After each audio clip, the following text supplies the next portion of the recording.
propre présentation pour que le grand public vous découvre davantage. Je suis Michael Djisanka, fils de Kabea Monakavula et de Marguerite Djisanka. Tout commence par là. Peut-être que je suis là, j'ai fait des études d'art dramatique à l'Institut national des arts et là maintenant j'ai obtenu mon diplôme de gradué en art dramatique, option mise en scène. Donc je me définis moi-même comme étant comédien d'abord et ensuite metteur en scène et enfin auteur. Donc ce qu'on peut retenir de moi, c'est que je suis Michael Djisanka, comédien, metteur en scène et auteur, vivant et travaillant en RDC et cofondateur du collectif d'art, une structure formée en 2011 avec mes amis étudiants à l'Institut national des arts, notamment Christiana Tabaro, avec qui on fait ce parcours depuis 2011. Nous développons un théâtre que je trouve intéressant, qui puise son origine dans les bibliothèques de notre propre vie. Et à partir de nos propres histoires, nous essayons de raconter l'histoire contemporaine du Congo. Et voilà, c'est comme ça que projet après projet, nous essayons de faire du théâtre, mais un théâtre qui viendrait de nous-mêmes. Voilà ce que vous pouvez retenir de Michael Djisanka. Parlez-nous brièvement de votre enfance passée en famille et sur le banc de l'école et quels sont les faits marquants et précieux moments de votre vie. L'enfance, c'est un précieux moment, ça c'est certain. Et je suis né en 1987, donc mon enfance a été partagée entre la ville de Guadolité, Mbanza-Ngungu et Kinshasa. Et mon enfance consciente, je l'ai passée plus en Mbanza-Ngungu. Voilà. Mon père était un grand monsieur du Kasaï qui a beaucoup travaillé pour le pays à l'INSS, devenu aujourd'hui CNSS. Et il avait tout le temps des mutations comme ça entre ces trois villes. Et mon enfance consciente, c'était être dans la ville de Mbanza-Ngungu, ex-Tisville. Et c'est là que j'ai commencé mon école, c'est là que se trouvent mes plus belles souvenirs d'enfance. Et voilà, je raconte même cette enfance dans un de mes projets Géométrie de vie que nous sommes en train de faire en collaboration avec les studios Kabako de Kisangani et les bancs publics de Marseille. D'où et comment vous est venue la vocation de faire ce que vous faites maintenant et qui connaît plein de succès? Ah, c'est que je fais connaître du succès. Ça, voilà. Je crois que c'est quelque chose qui au-delà du physique, du réel, parce qu'évidemment au départ je suis bègue. Moi je suis bègue et parler c'était déjà un problème et que on réussissait à très très facilement à me mettre mal à l'aise dès qu'on touchait ce point-là. Du coup c'était un sujet de moquerie durant toute ma petite enfance. Et à partir du moment où je me suis inscrit à l'Institut national des arts, c'était clair pour moi, je venais pour faire la réalisation. Je pensais réalisation comme réalisateur de cinéma. Quand je suis arrivé, j'ai découvert le théâtre et j'ai fait ma propre découverte à l'INA en fait. J'ai découvert que je pouvais être comédien, que je pouvais être metteur en scène. Et année après année, je me suis... voilà. Année après année, je me suis forgé ce côté artiste qui existait déjà en fait, parce que quand je réfléchis aujourd'hui, à la lumière d'aujourd'hui, je vois que dès mon enfance, notre papa avait quand même, malgré ses nombreuses conquêtes et le nombre de ses enfants, bon voilà, mon père n'a pas fait beaucoup d'enfants, il n'a fait que 19 enfants, donc c'est pas... Donc, voyez-vous, il avait quand même le temps de nous raconter des histoires en Chiluba, de nous apprendre des chansons en Chiluba. Et il avait des moments où il revenait avec des cadeaux pour tout le monde, mais il faisait comme s'il faisait de la magie pour sortir toutes ces choses-là et offrir à chacun. Et c'était très très théâtral quand j'y pense aujourd'hui. Je crois que... si je suis arrivé au théâtre, c'est pour chercher la parole qui m'était physiologiquement refusée. Quand je n'arrivais pas à parler, j'écrivais. Depuis mon enfance, depuis vraiment l'école, j'écrivais. Et je ne montrais jamais à personne ces écritures, ces écrits, parce qu'évidemment, c'était très très personnel, c'était très très sincère dès le départ. Du coup, je comprends à la lumière d'aujourd'hui que je suis arrivé au théâtre pour trouver une autre forme d'écriture, pour me ramener à la parole qui est refusée à un bègue que je suis. Donc du coup, c'est ce bègue-là l'artiste, c'est pas moi l'artiste, c'est ce bègue-là, que je sois metteur en scène, comédien ou auteur, à ces différents endroits, c'est ce bègue-là qui parle, qui est à la quête de la parole. C'est pourquoi dans mes spectacles, ce sont des flots de mots, que j'utilise la musique, que j'utilise la vidéo ou autre chose, ou un autre langage. Tout est langage, tout est bavard, tout est écriture. Donc mon travail est écriture sur écriture sur écriture. Dans votre parcours, quelles ont été vos peines, vos joies? Quelles leçons avez-vous tirées dans tout cela à partager avec le grand public aujourd'hui? La vie n'est pas rose, la vie est un combat et on se forge par ces peines qu'on trouve. Voilà, on peut te refuser quelque chose, ça te fait mal, on peut te prendre... rencontrer des gens qui sont bêtes, qui n'arrivent pas à comprendre la quintessence du sens humain, ceux qui travaillent dans l'aberration, dans le déni complet de ce qu'il y est l'autre. Tu peux retrouver quelqu'un dans un bureau d'un consulat ou d'ailleurs qui peut t'écrire des choses, tu te dis ce monsieur se trompe d'époque. Et voilà, il y a beaucoup de peine et tant qu'on est humain, ça va continuer, on trouvera toujours des trahisons, on trouvera des gens mal intentionnés, mais ce qui est important, ce qui est ma joie, c'est d'abord de combattre ma propre déshumanisation en fait. Je travaille à ce que Michael Djisanka reste humain, être de sentiments, des sensations et des états, être des compassions et quelquefois de révolte et des colères. Être humain dans le sens le plus émotionnel du mot. C'est ce qui est important pour moi en fait. C'est ce qui est vraiment important pour moi et c'est ce qui construit ma joie. Et avoir des gens qui m'acceptent et qui m'aiment tel que je suis et qui se battent pour moi, qui se battent avec moi pour humaniser nos contemporains un peu plus.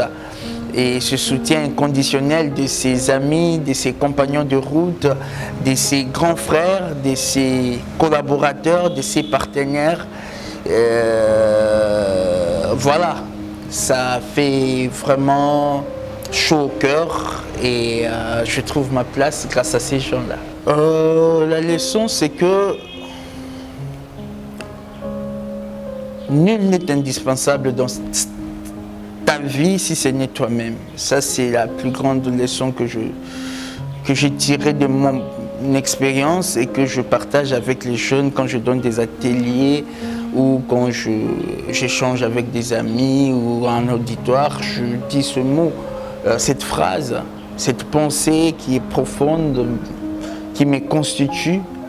C'est que nul n'est indispensable dans ma vie si ce n'est moi-même. Ça, c'est la base. Et après, voilà, c'est le travail. C'est le travail, c'est le travail. Travail plus travail plus travail égale épanouissement. Travail plus travail plus travail plus travail égale réussite, égale prix, égale tout. C'est vraiment ça, se tuer, se casser à 1000 morceaux dans sa besogne. Pour espérer se réaliser en soi-même, au fait. On est le baromètre de notre propre réussite et de notre propre échec. C'est à cet endroit-là que réside la force même de la personne, parce que si tu ne puises pas en soi-même pour te réaliser et trouver son espace vital dans cet univers monde, dans cet espace monde, on est perdu d'avance. C'est tout ce qui fait en sorte qu'aujourd'hui on se plaigne, que l'on se plaigne voilà, on a perdu telle chose, on est derrière telle chose chimérique, on poursuit cette culture au détriment de telle autre. Mais c'est parce qu'on ne réfléchit pas à partir de nous, c'est parce qu'on ne pense pas à partir de nous. Du moment où tu réussis à faire ce parcours, en partant de toi vers toi-même, un toi plus humain, un toi plus réalisé, c'est la clé. Que pensez-vous de la vie après la mort? Autrement, quelle lecture faites-vous de la vie de l'au-delà? J'adore cette question, la question de la mort, parce qu'évidemment, tout humain, je me dis qu'on court vers notre mort, en fait. On construit chaque jour, pas après pas, pour atteindre ce pas ultime. Et pour moi, la vraie vie, c'est la mort, évidemment, parce que si tu as bien vécu, après ta mort, évidemment, tu continues à exister comme Lumumba, comme Kwame Nkrumah, hein, comme Michael Jackson, comme tant d'autres, comme beaucoup d'autres artistes qui ont su marquer leur temps, évidemment. Donc la question de la mort revient très très souvent. C'est l'un des thèmes qui reviennent très très souvent dans mon travail, je disais, parce que je suis convaincu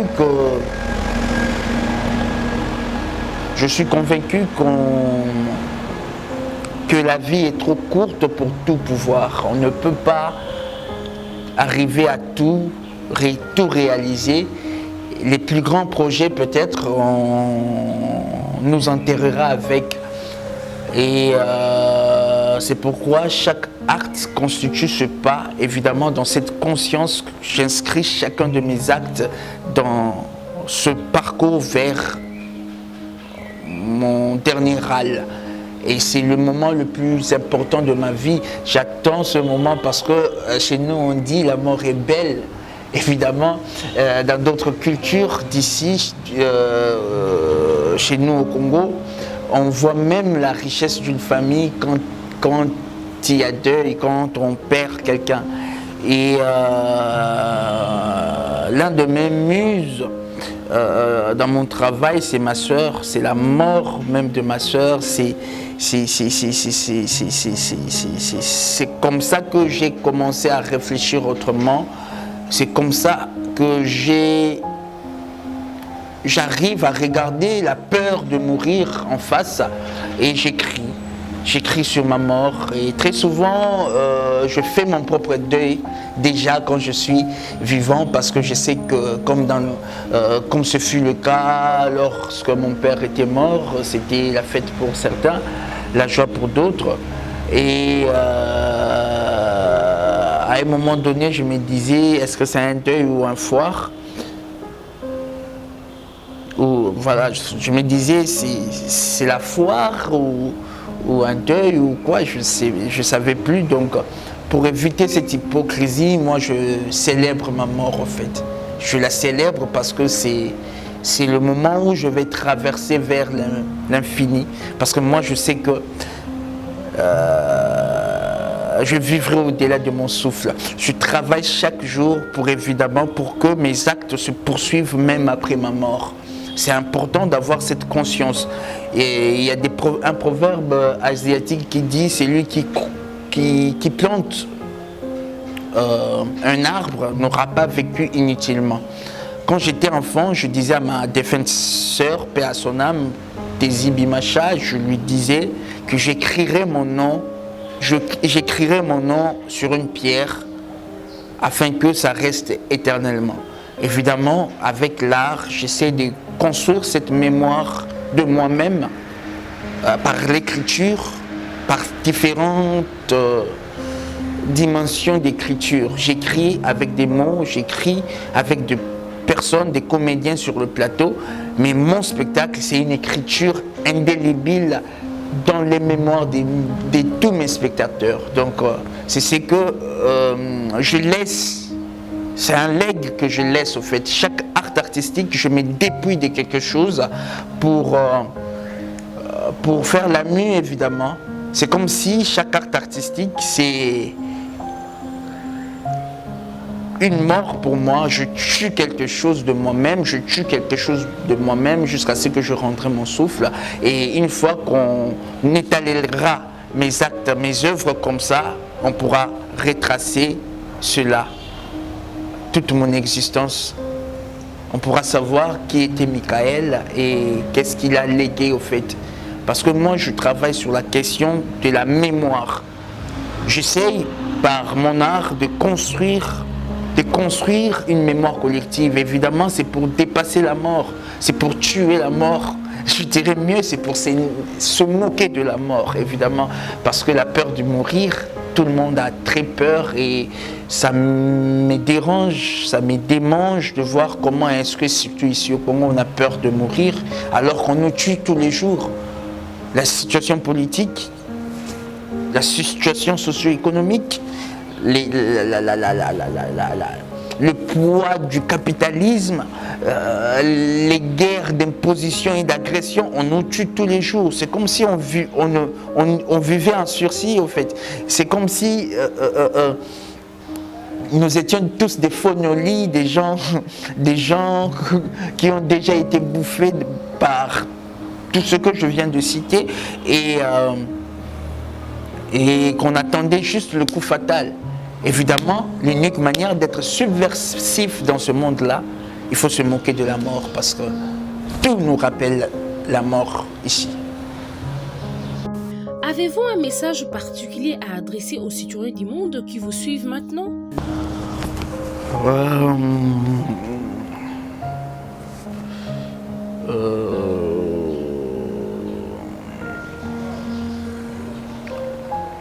Au plus jeune, je dirais, c'est le travail qui justifie et qu'il faut avoir cette conscience que chaque acte qu'on pose se répercute d'une certaine manière dans notre vie. Chaque décision fait basculer notre vie dans un sens ou dans une autre. D'avoir conscience que la vie est faite des choix. Et chaque choix est important. Aux décideurs de mon pays, je dirais de regarder de ce côté-ci de l'art, parce que la culture est importante. L'art va reconstruire ce pays. Si tu vois les discours de Lumumba, tous ces discours, toutes ces prises de parole, c'était des véritables poèmes. C'était un artiste, c'était quelqu'un qui était affranchi de la peur de la mort. aux décideurs de mon pays, je dirais, regardez ce côté-ci. Regardez ce côté-ci. Nous pouvons réinventer notre société. Notre société, notre culture a été victime d'un génocide culturel causé par plus de près de 80 ans de colonisation et 400 ans avant d'esclavage. Ce génocide peut être guéri si on a conscience aujourd'hui, et que je voudrais que les décideurs de mon pays sachent que ne pas regarder de ce côté-ci des culturels, de ce côté-ci des artistes, des vrais artistes qui participent à la construction d'une mémoire collective, d'une pensée purement nôtre, qui participent à inventer d'autres possibilités de vie dans ce pays. C'est s'aligner du côté des génocidaires de notre culture. C'est s'aligner, c'est poursuivre l'acte du colon. Et à partir du moment où ils vont faire vraiment table rase et qu'ils regarderont de notre côté-ci, ça sera super. Mais à tout le monde, je dirais, restons humains, travaillons pour devenir chaque jour un peu plus humains. Cela nous permettra de cohabiter, parce que la meilleure religion, c'est la tolérance. S'il n'y a pas la tolérance, il n'y aura plus de vie, la vie va s'éteindre. Donc, l'art est là pour créer ce pont entre nous. L'art est là. Nous sommes des constructeurs, nous artistes, des constructeurs des ponts entre les humains. Vivez pleinement votre vie et beaucoup plus d'amour.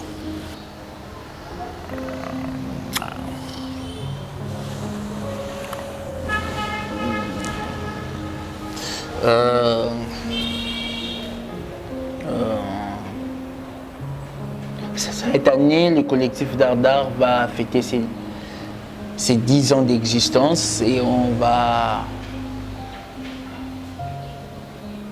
faire une série d'activités qui retraceront ces 10 ans que nous avons fait. Donc, restez connectés sur nos pages Facebook, Collectif Dardar, sur notre chaîne YouTube et dans des lieux où nous présentons notre travail au Centre culturel MECO principalement. Et voilà. Que vive l'art en nous, l'art pour nous, l'art à travers nous. Dardar, beaucoup plus d'amour.